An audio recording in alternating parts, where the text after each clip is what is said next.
Welcome back to Draven's Den. I'm your host, Stan Miles. As the year winds down, this is usually the time when people look back at what changed, what challenged them, and what they learned about themselves along the way. Today's episode fits that moment perfectly. This isn't a conversation about headlines or history from centuries ago. It's about the kind of history that's happening right now. The kind that unfolds in classrooms, sidewalks, dorm rooms, and everyday interactions most people never have to think about. Today I'm joined in person by Kaitlynn Snell, a sophomore at Christopher Newport University, majoring in psychology and a minor in child life. Kaitlynn lives with Functional Neurological Disorder, Tourette Syndrome, and Autonomic Nervous System Dysfunction. And we're talking honestly about access, bias, independence, and what it means to move through a world that wasn't built with everyone in mind. This isn't a story about inspiration or overcoming. It's a conversation about understanding. And as we close out the year, it's exactly the kind of conversation worth having. So let's get to it.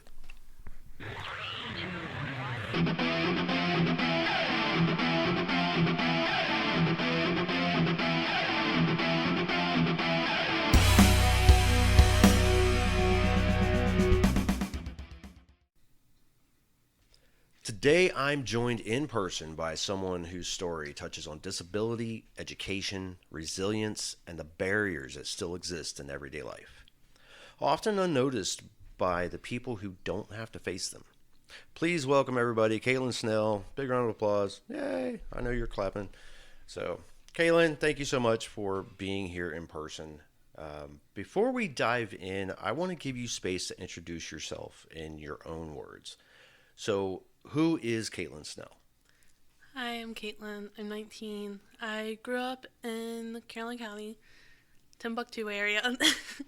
I did soccer for the first hot minute of my life. Loved doing that.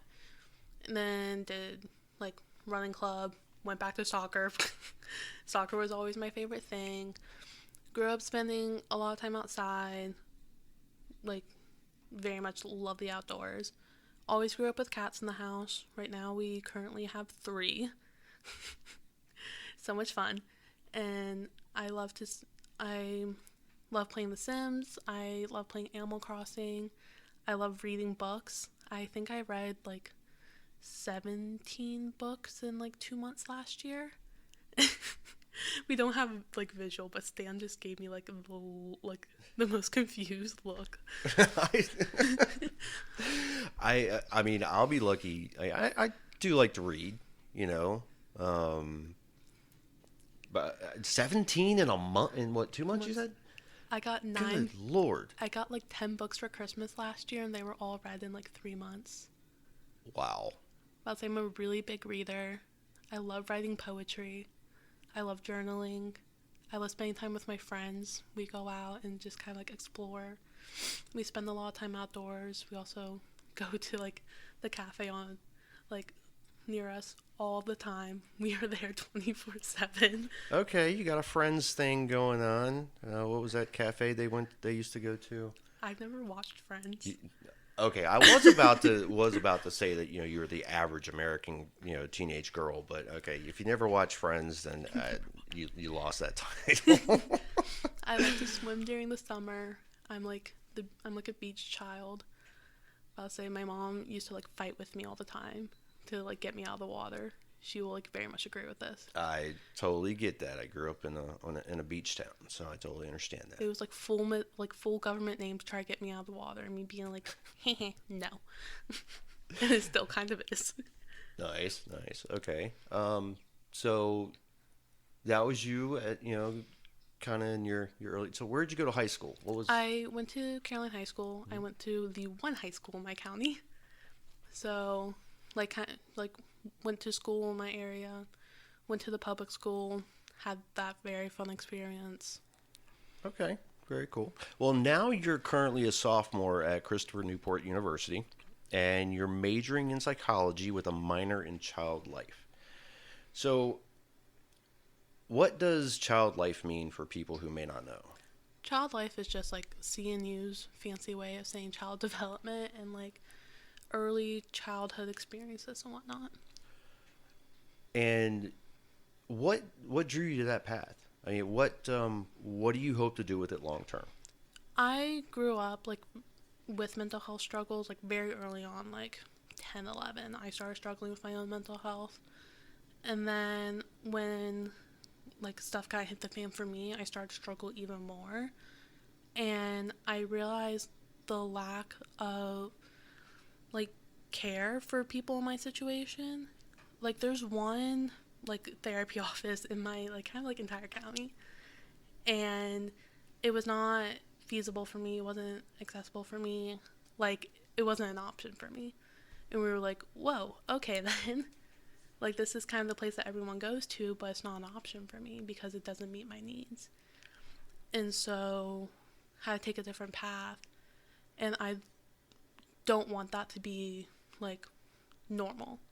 I want to be part of the change that like makes sure that everyone has access to the mental health care that they need. You live with functional neurological disorder, Tourette syndrome, and autonomic nervous system dysfunction. Mm-hmm. And a lot of those people hear those words but don't actually understand what daily life looks like. So, can you describe in your own words what living with these conditions is like? It's a very complicated thing because they're all like they all affect people so differently, and when they all kind of like get together and how they all affect me, like me personally, is kind of just like a whoa there, buddy boy. So life gets very complicated. My like literally my life is just like filled of like adapting things to make sure things still work. It's adapting how I write, it's adapting how I even just like sit at a desk or like attend classes. It's like adapting everything. And it like even just getting ready has a lot of adaptations in my life. And everything just takes longer. But I kind of just like accepted that part of my life, that everything just takes longer in my life. So it's just like everything takes longer, everything's filled with adaptations, and everything's like very hectic. Even though you don't want it to be, it's like bound to be hectic in one way or another. Now, what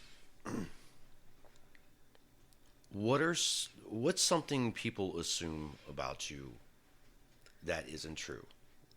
A lot of people assume that I don't go to college or that I can't do anything by myself, which neither of which are true. I am a sophomore, technically a junior, but because of how credits are, I came in with a lot of credits from high school, and I do a lot of things independently. I'm a very independent person. Yes, there are some things I cannot do, and I need to ask for help, but I'm also very independent and also very stubborn. So I try to do these things, and I've learned through time, hey, it's not worth getting possibly hurt. What what's something invisible that, invisible to the rest of the world that takes the most energy for for you from you? Oh my god, getting dressed some days are such a hassle. Like, if I want to put on, like, tights, I'm just like, I don't know if I want to do this anymore. Because you can't, like, yank up tights the way you yank up leggings or other pants because they'll rip. And I'm like, this is the biggest pain in the world. Putting on heels can be really hard. And I'm just like, I don't know if I want to do this. But it's like, it gets really frustrating. So like things like getting dressed, that's probably like the biggest frustration, the thing that takes like the biggest energy from me. And more to like college life, going to the dining hall can be so frustrating because obviously when they design it, they're designing it for people who can stand, not someone who is like 4 foot tall in the wheelchair. Right, yeah, I was gonna say she's not really 4 foot tall. No, I'm 6 feet tall when standing. Yes. But all the things where they put the food are super high up, like when they hand you your plate. So for some of the lines, they literally have to leave from behind the counter and give me my food, and I always feel so bad because they can't just like pass it through the slot because there's not enough room, or it's like they're not allowed to, or it's like I've had food spilt on me by accident because they're trying to hand it like down to me, but it's at an angle.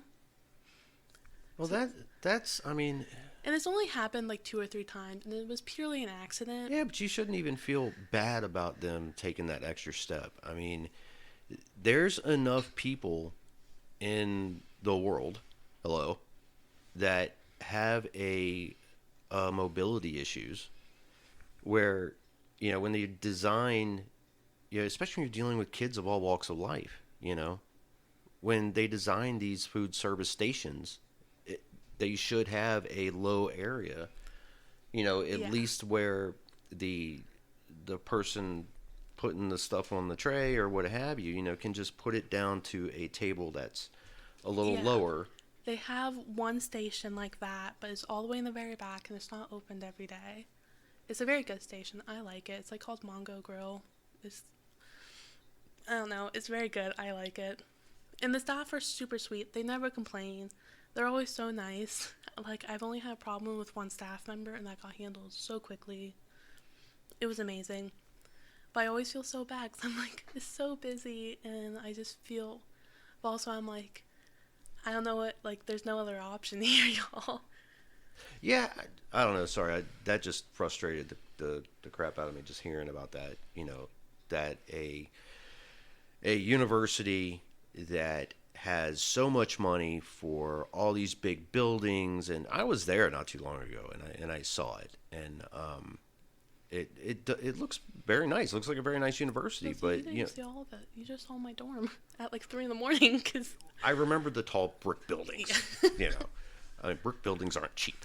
So, No.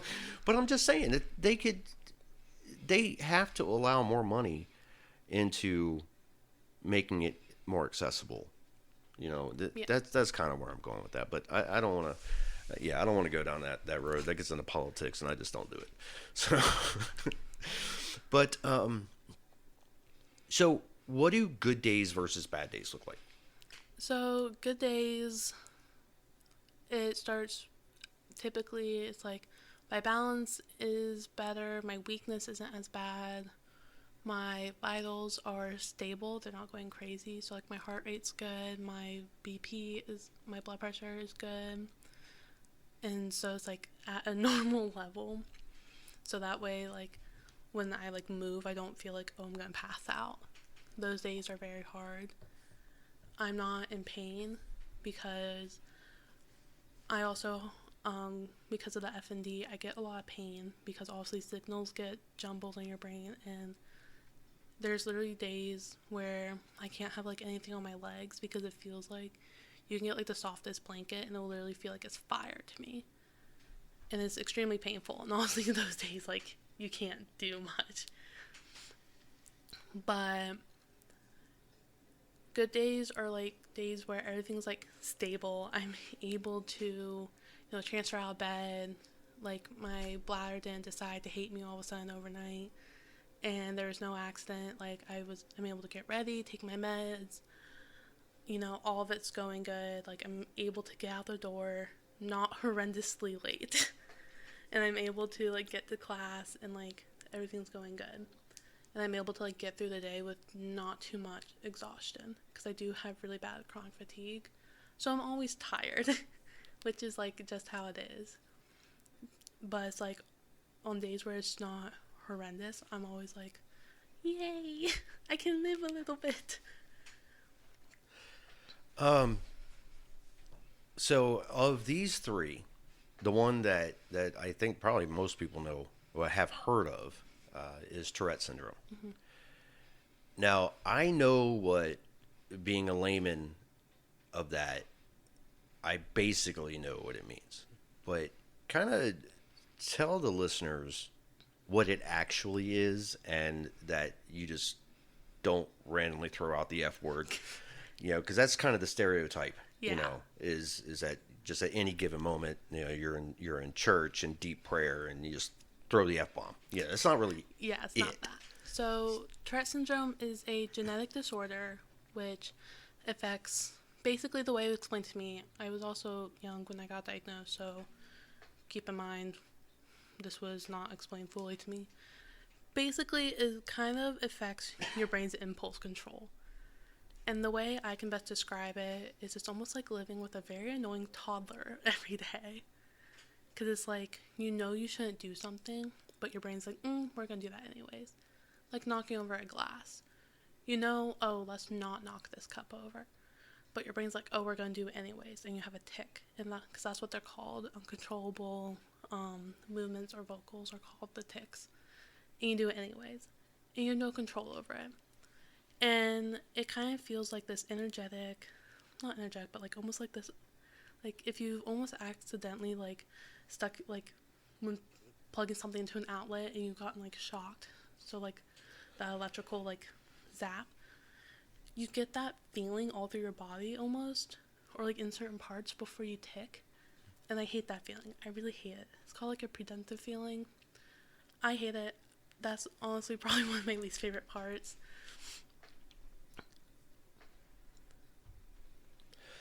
One thing that I really want to emphasize is that these conditions don't define who you are, but they absolutely affect how the world treats you. Oh yeah, 100%. Now, you've spoken openly about barriers, Mm-hmm. access issues, mobility challenges, and biased, from other people. When you say barriers, what does that actually mean in real world terms?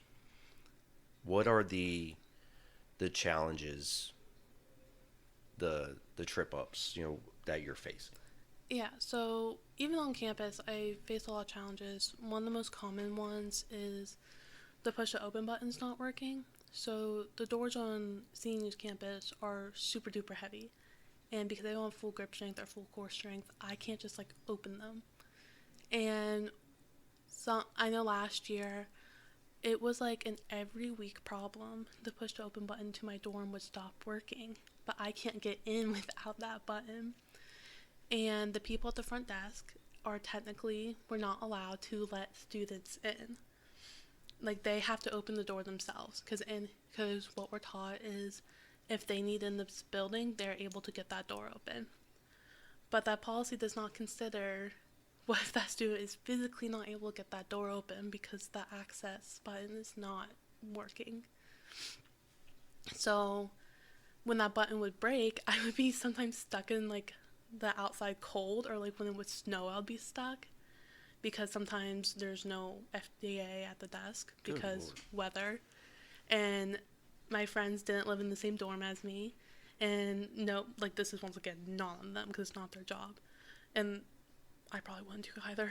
They don't want to walk across campus in snow and ice to let me into my dorm, and they have to walk the other direction to their dorm.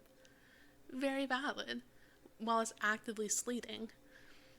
And so I would just like sit out there on multiple occasions last year waiting for someone else to let me in, like hoping someone just passing through the lobby would see me or someone else coming up would see me because I couldn't get the door open. Like I would try to grab it and I couldn't, or if I did, it would pull me to the edge of my chair. And I'm like, let's not chip like my tooth or yank myself out of my chair again, because I actually did that first week.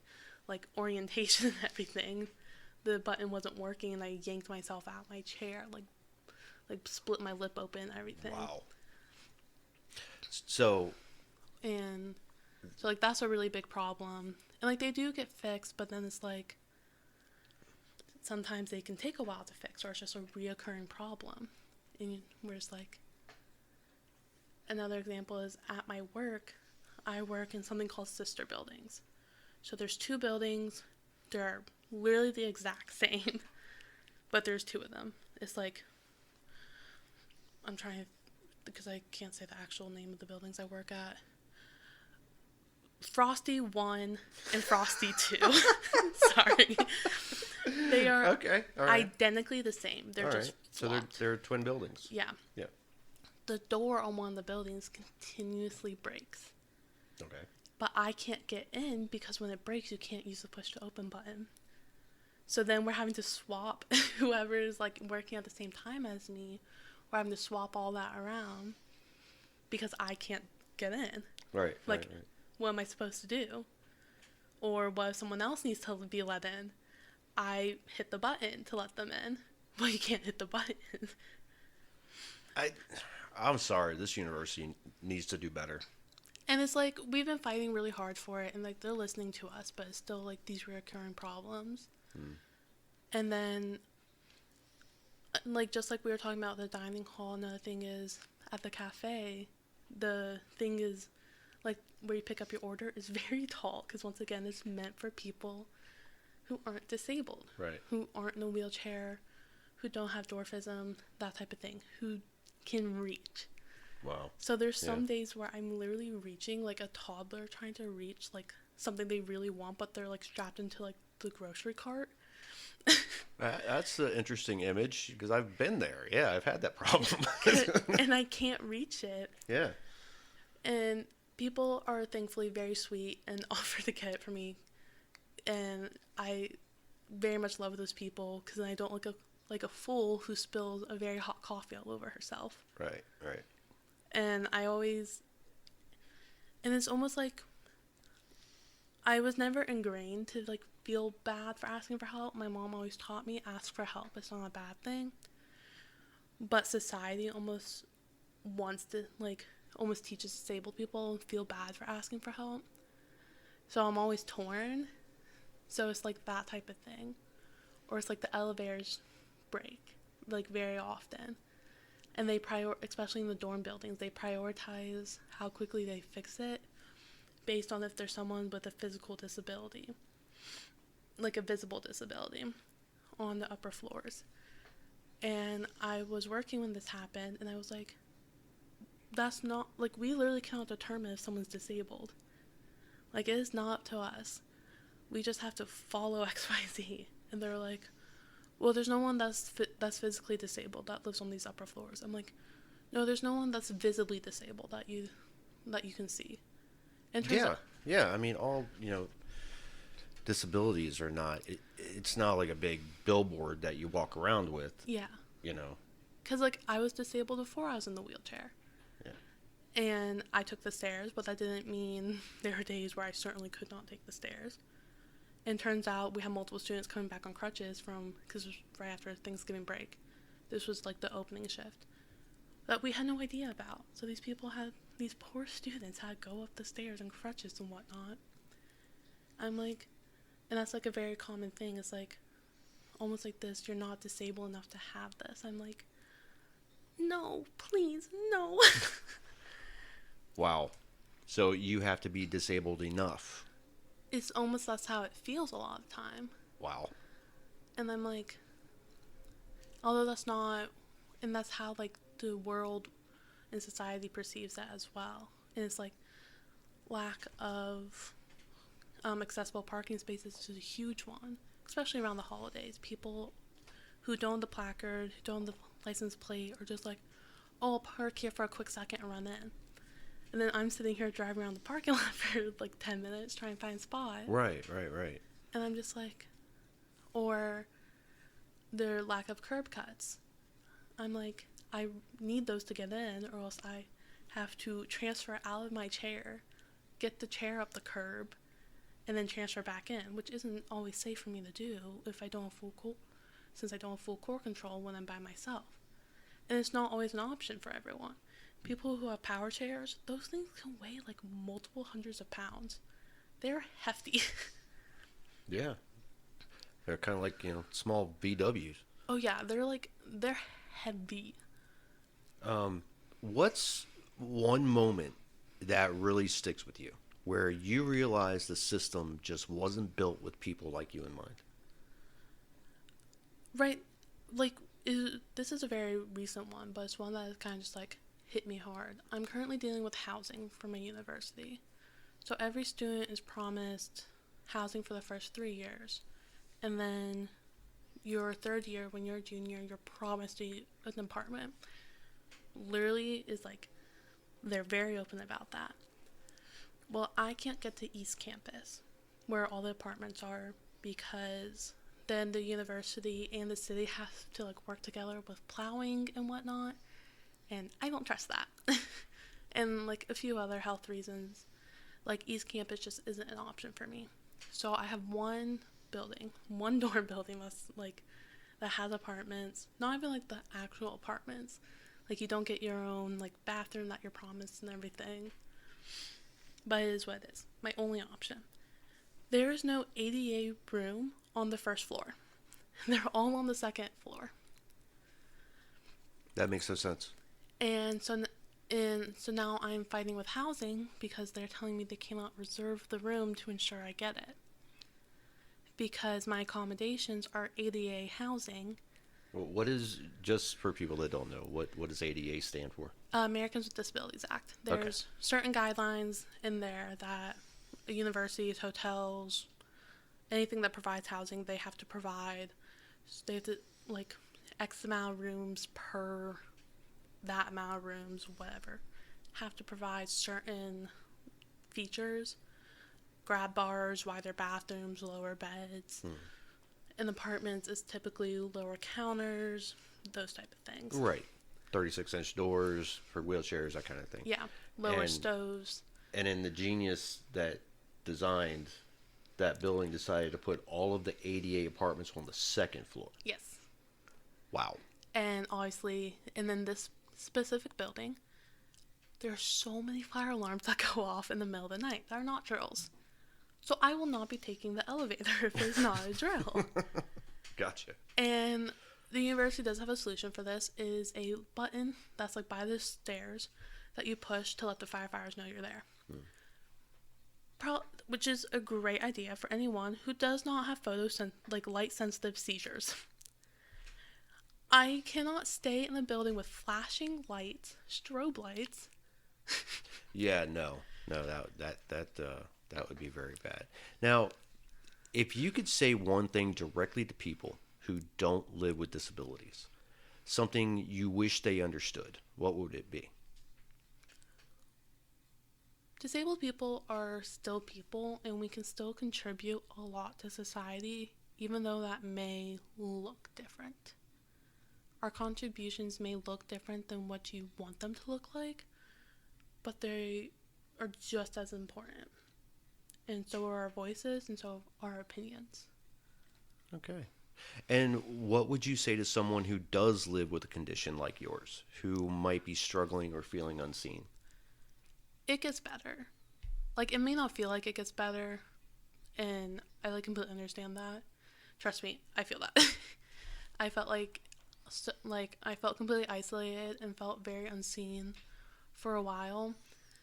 And although going to college isn't for everyone, I recommend branching out, whether that's via social media, if you're at college, branching out and trying to find, for me, the DSU, Disabled Student Union at my school, was literally a lifesaver. Finding other people who could relate to what I was going through, even though not all of us have the same disabilities, not even close. They can understand what I'm going through. And that was huge for me. It was like, I'm not alone. In this room, I am not like this one isolated person.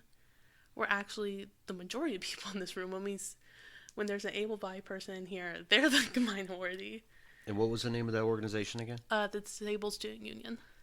Now, is that something that every college has? No. Not every college has it. Some colleges have it. Some colleges have just like other disabled orgs, where it's kind of just like a group of people, where it's like a support group. It's kind of like, just depends on the college. Mm-hmm. And even then, social media is amazing. That's how I first started getting out there and finding other people who could relate with me and I could relate with them. There's tons of support groups. So just like finding other people so you feel less alone makes it so much better. And then you kind of learn tips and tricks to help your life be a bit more manageable. Like, I've learned a lot of tips and tricks from a lot of my friends and it's helped me learn, be able to do a lot of stuff. So it's like, hey, instead of trying to get the coffee lid on this way, try doing it this way, so that way I can still do things independently because I know I want to. So it's like, it's helped a lot. Awesome. Yeah, I mean, community helps, you know. And I mean, it's ultimately sad that there's disabled people at all, but you know, there's a lot of them, and the community of them together, figuring out different ways of doing things is extremely important. But also, the universities and businesses need to really step up their game in providing ways for the disabled to do things they normally just couldn't. So, Kaitlynn, thank you for trusting me and the audience with your story. Conversations like this matter because awareness isn't about inspiration or sympathy, it's about understanding and respect. And if today's episode made you think differently, good. If it made you uncomfortable, also good. That's how growth starts. I'm Stan. This is Draven's Den. We want to thank Kaitlynn Snell for being here on the show and giving us kind of an inside look on what the three disabilities look like. And I'm sorry, I'm kind of stuttering because I'm still thinking back to this, you know, the 88 rooms on the second floor. It's just like, really, I don't know. I was in construction for like 30 years, and I mean that. No. All right, guys. Anyway, I'll stop rambling. It's been great being here with you once again, and I will see you next time on Draven's Den.